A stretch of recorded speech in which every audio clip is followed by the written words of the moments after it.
করা যাক আজকের কাহিনী। নাম স্বর্ণমৃগ, মারীচের মায়ার রূপ।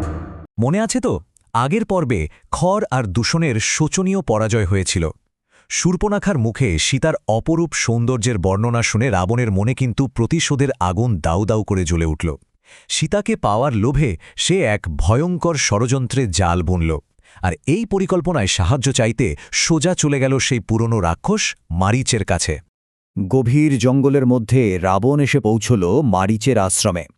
আর যে রাক্ষস একবার রামের মুখোমুখি হয়েছে, সে তো রাবণের আগমনেই একটা বড়সড় বিপদের গন্ধ পেয়েছিল। দেখেই মারীচ একেবারে আতঙ্কিত। সে বলে উঠল, রাবণ, তুমি এখানে কি মনে করে?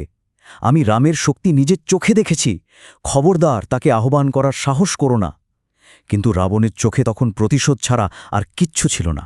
রাবণ একেবারে ঠান্ডা গলায় উত্তর দিল, আমি যুদ্ধ চাই না, আমি সীতাকে চাই।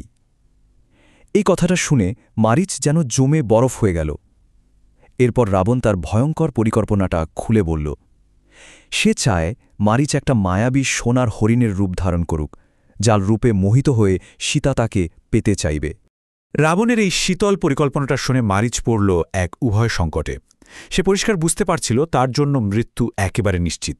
তার সামনে ছিল দুটো পথ, আর দুটোর শেষেই লেখা ছিল মৃত্যু।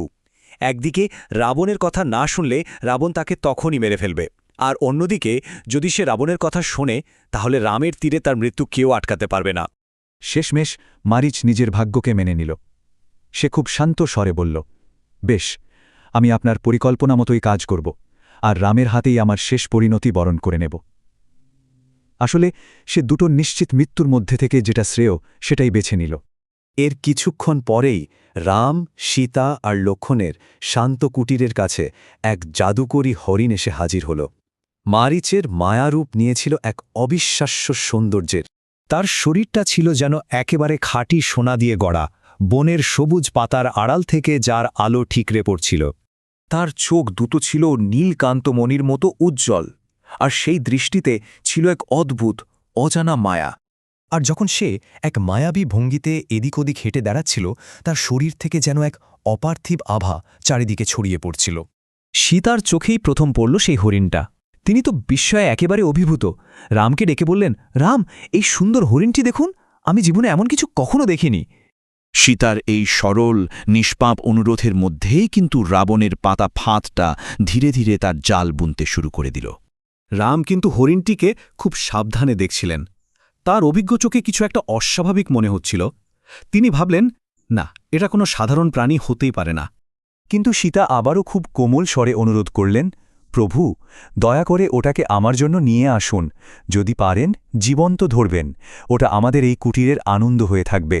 সীতার এই সরল ইচ্ছার সামনে রামের মনের সন্দেহটা যেন দোটানায় পড়ে গেল। অবশেষে সীতার মুখের দিকে তাকিয়ে রাম আলতো হাসলেন। তিনি তার প্রিয়তমা স্ত্রীর ইচ্ছা পূরণ করার সিদ্ধান্ত নিলেন।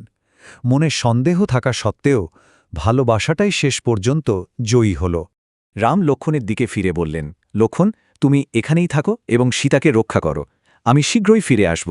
এই কথা বলেই তিনি সেই সোনার হরিণের পিছু নিলেন, যা তাকে গভীর থেকে গভীরতর জঙ্গলের দিকে নিয়ে যেতে শুরু করল। হরিণটা আরও দূরে, আরও গভীরে লাফিয়ে চলল, রামকে কুটির থেকে অনেক অনেক দূরে নিয়ে গেল। ফাঁদটা সফলভাবে পাতা হয়ে গেছে। কিন্তু যখন রাম ওই স্বর্ণমৃগের আসল পরিচয়টা বুঝতে পারবেন, তখন কি হবে? আর রাবণই বা কিভাবে এই সুযোগকে কাজে লাগিয়ে তার আসল উদ্দেশ্য পূরণ করবে? আগামী পর্বে আমরা দেখব এই ছলনা কিভাবে এক ভয়ঙ্কর বিপদে পরিণত হয়। ধর্মকথা 365-এ প্রতিদিন শুনুন রামায়ণের এক নতুন অধ্যায়। মানব জীবনের ধর্ম, ন্যায়, ভালোবাসা আর ত্যাগের মহাকাব্য রামায়ণ এখন শুনুন এক নতুন ধারায়। ধর্মকথা 365 আপনাদের নিয়ে যাবে এক অনন্য যাত্রায়, যেখানে প্রতিদিন একটি করে নতুন পর্বে উন্মোচিত হবে এই অমর কাহিনীর রহস্য ও মহিমা। চলুন একসাথে শুরু করি এই পবিত্র যাত্রা, রাম, সীতা, লক্ষ্মণ ও হনুমানের চিরন্তন কাহিনীর পথে। প্রতিদিন নতুন পর্ব শুনতে ধর্মকথা 365 চ্যানেলটি সাবস্ক্রাইব করে আমাদের সঙ্গে থাকুন।